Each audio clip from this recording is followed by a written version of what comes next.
Hello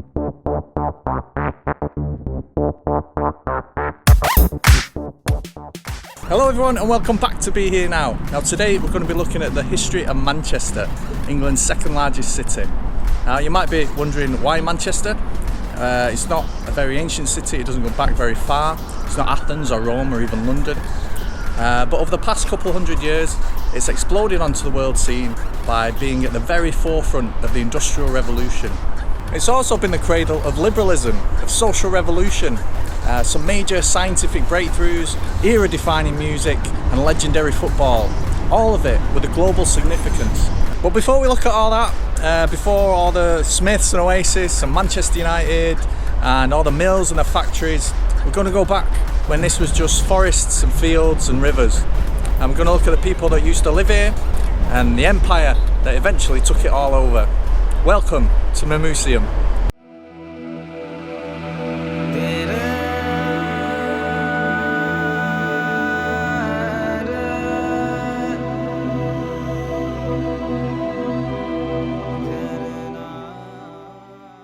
So let's start with the geography of the area.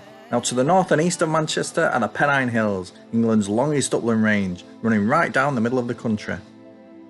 Now because of that, there are several significant rivers that all kind of meet up where modern day Manchester is. The Irwell, the Irk, the Medlock, and of course the Mersey. Now the city's largest river, the Irwell, has its confluence with the Irk up in the north where Victoria Station currently is. But a mile or so downstream, it meets the Medlock in modern day Castlefield. Now these two sites are going to be very significant for the city's early history. At both, the land was originally raised up, providing what would have been ideal defensive positions. But while the areas all around Manchester, in the hills to the east and the plains to the west, have produced evidence of human settlements right from the last Ice Age to the Neolithic, the Bronze Age and to the end of the Iron Age, very little has been found in the city. So that's why I'm starting here in Castlefield, where the Romans first settled. As you can see, there's not actually much left of the Roman ruins. Much of the site where the fort was is now built over through the Industrial Revolution. There's not actually that much left to see. But let's go have a look, see what we can find. So I'm actually standing in what would have been the fort. This rampart here was the second version of the fort. Originally, the western wall would have been there where Duke Street is. And it expanded outwards, obviously. The thing to remember is this is all fake. This rampart, the stonework, it's all reconstruction, as is this bit here, which is an old granary. And what you can't see anymore, unfortunately, is what this area used to look like when the Romans first got here. It's actually a perfect place to build a fort. Over that direction you've got the Medlock, and that way you've got the Irwell. It's a bit of a defensive boundary, and this was a sandstone bluff. Now the sandstone is very distinctive of Manchester. It's very red, very brittle, and it's what they would have built the fort out of.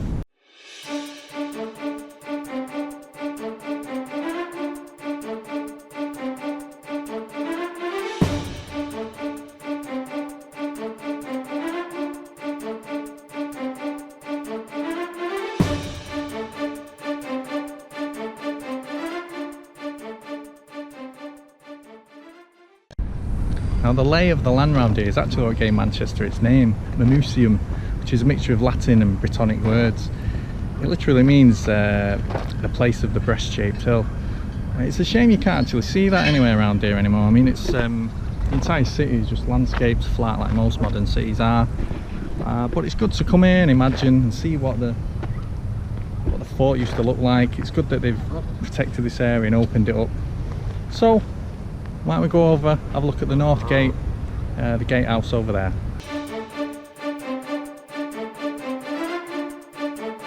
So this gateway behind me is actually a reconstruction of the one that would have been here about 200 CE. But you can also see the line of the old Roman road that would have headed north, and it's around that road that most of the vicus, the settlement, the civilian settlement around the fort would have been concentrated. Now the vicus, the civilian settlement, probably developed through an attraction of local people to the fort for the protection it provided, as well as employment. I mean, the Romans would have needed plenty of nails, weapons, leather, bread, as well as manual labour. Now there's also evidence that the vicus extended across the other side of the Medlock, where Chester Road currently is. Now like Deansgate, Chester Road was originally a Roman road.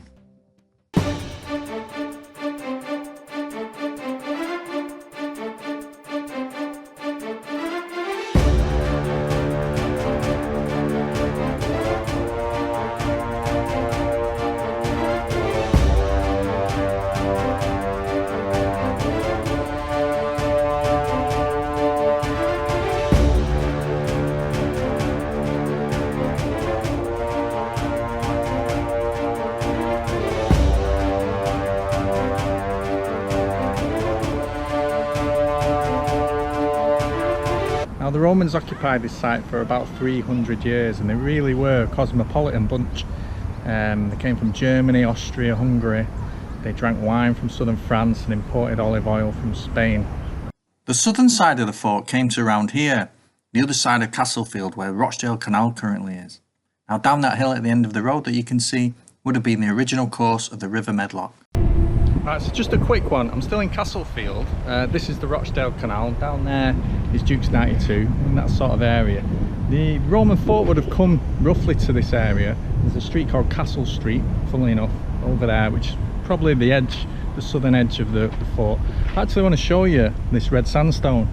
If you get down a bit here, look how crumbly that is. This is the actual bedrock of what is under Manchester. I mean, look at that. Whoops. It's not very solid at all. The other side of the canal over there, you can see it's supporting these buildings. An old warehouse, an old mill there. The canal's obviously cut through it.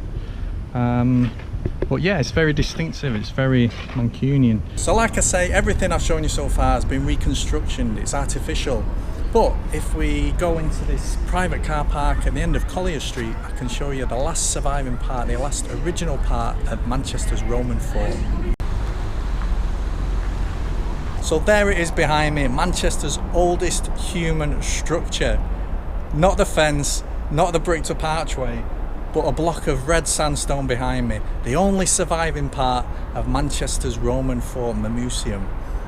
So what's amazing about this is that it survived at all. I mean, the rest of the fort has been dismantled over the years.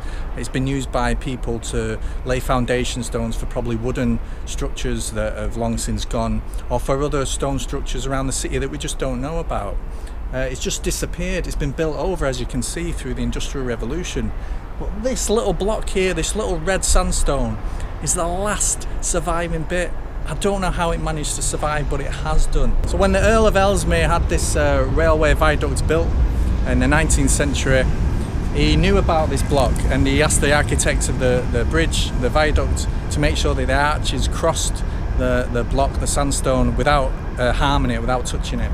And they did do, obviously. They worked out the maths how to do that. And he also requested that you can see this castle type structure on the bridge. That is a tribute from him to this particular block and to the fort that used to be here. Now I find this quite sad in a way, because this is Manchester's oldest human structure that still survives. The only thing older than this around here are the rivers. This is it. This block is Manchester. It's the foundation stone of Manchester, the whole city. And surely it needs a little something just to give it a little bit of that tribute that it deserves.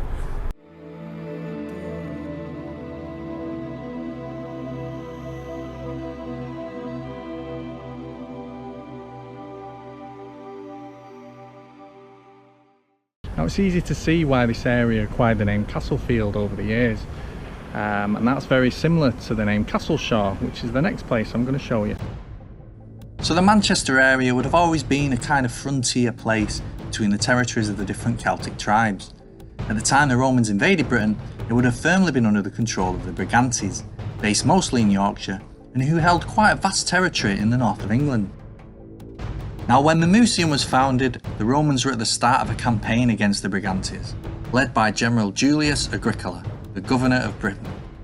At first, the fort was just a foothold in the area for them, but later on, as the invasion spread further north to Scotland, it became a vital post along the route between the larger Roman cities of Diva, which was Chester, and Beeherenow, which was York.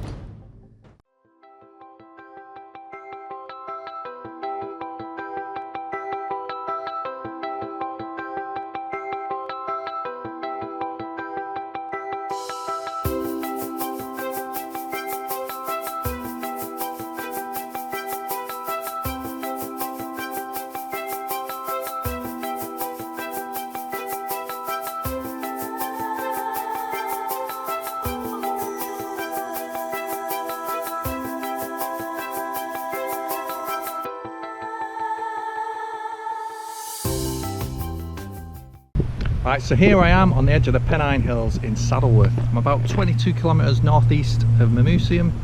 I'm in the Castleshaw Valley, Over here we can see the Pennine Hills just starting there, and this green hill right behind me is where the Romans chose to build their fort. So come on, let's go have a look.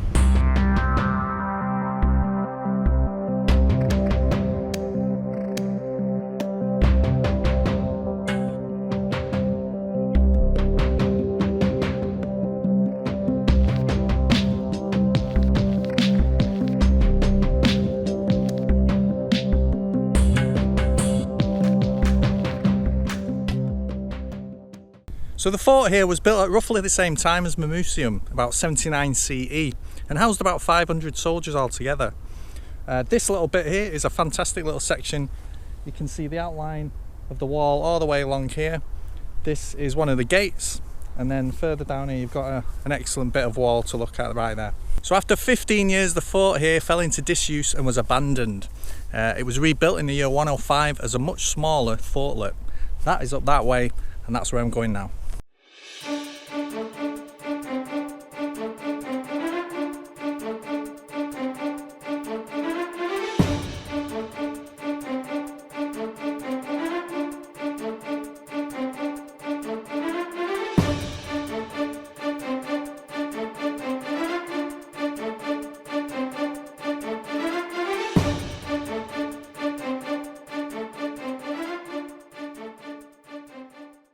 Like the first fort at Mamucium, the fort here would have been turf and timber, not stone, but it still had room for an oven, a granary, a well, a barracks and a commander's house. Now altogether there would have been probably about 100 people here, but fewer than half of them would have been soldiers. Archaeologists have also found evidence of a vicus here, but it would have been much smaller than that at Mamucium. So once again the fort here fell into disuse and was abandoned just after the year 120. There was a fort just over the hills there towards Huddersfield in somewhere called Slack, which proved a much better investment for expansion. In the year 407, Vandal troops crossed the Rhine and began attacking Roman cities deep within the empire. Soldiers from the outer extremities like Britain were sent back to the heartland to defend the cities. Now after a couple more years of Saxon raids on the east coast of England, the Romans decided to abandon Britain entirely. Now after the Romans left, Manchester went back to being a tiny little nowhere, a place of small settlements and farmland, barely registering on the historical map for more than a millennium and a half. And it's those wilderness years I'll be looking at in the next video. What was Manchester doing between the Romans and the Industrial Revolution? And what did medieval Manchester look like? Well, if you give us a like and subscribe, I'll see you in the next video. But for now, I'll leave you with a beautiful view of the Pennines and Saddleworth. See you later.